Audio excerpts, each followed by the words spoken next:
Hello everyone, it's me Clayton. I just finished watching Sword Art Online Scherzo of Deep Night. In the two Sword Art Online progressive movies, we are essentially going back to the Aincrad arc and fleshing it out significantly. And just like how Aria of a Starless Night was a generally well-received reintroduction to the SAO universe, with the focus mainly being on Asuna, this film has the focus split between Asuna and Kirito, as we have tearful returns, player killers, and a plot to take down two leaders of the guilds that look like they'll be able to escape the game. Well, let's get to the story, shall we? The story takes place a few days before New Year's Eve, about 2 months after everyone's locked inside of the death game.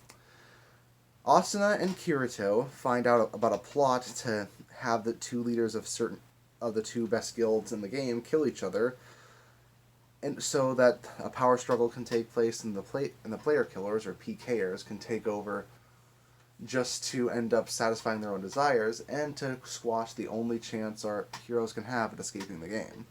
So our heroes have to find a way to defeat the bosses of the fifth floor, while they also get to search for relics, and while Asuna also gets to meet Mito again, who is naturally not feeling very good, considering that she left Asuna to die the last time we saw her. So yeah, a lot of the film does revisit a lot of the emotional beats of the first film, and while that does mean that the film can be pretty predictable when it comes to its dramatic moments, its action scenes as well as its animation are about as on par with the first film, which is to say they're very good. For what is essentially a middle chapter of an arc, the animators at A1 Pictures really get to show off their A game when it comes to the boss fights and when it comes to the teamwork that Asuna and Kirito have.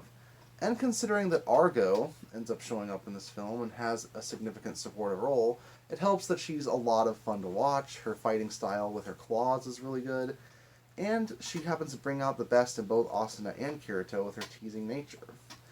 I think Argo is a really fun character, and I hope she appears in later SAO progressive movies. And I also really like the duel that Asuna has with Mito, considering she gets to deal with the fact that she feels guilt over having Asuna in the game in the first place. She thinks if she didn't introduce Asuna to the game, then she wouldn't be locked in there with her to begin with.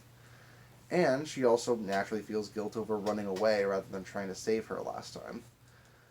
It's a really emotional battle that also has a really good finish that shows that while Asuna has gotten better at the game, she still has a long way to go. I like this gradual sense of Asuna getting better at the game but still showing flaws here and there.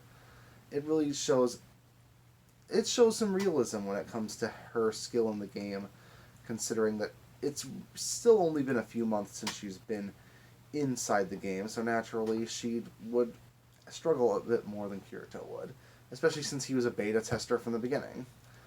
But, of course, some of the emotional beats, such as Asuna and Kirito's relationships, were already covered in the first film.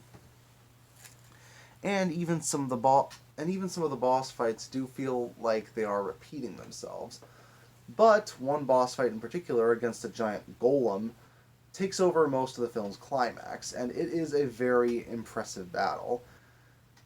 Basically having our heroes take on a golem's limbs, as well as trying to hit a weak spot on the golem's head, that really feels like it could make for a really good video game battle for the climax of a certain arc, or the climax of an act of the game like Act 1 or Act 2.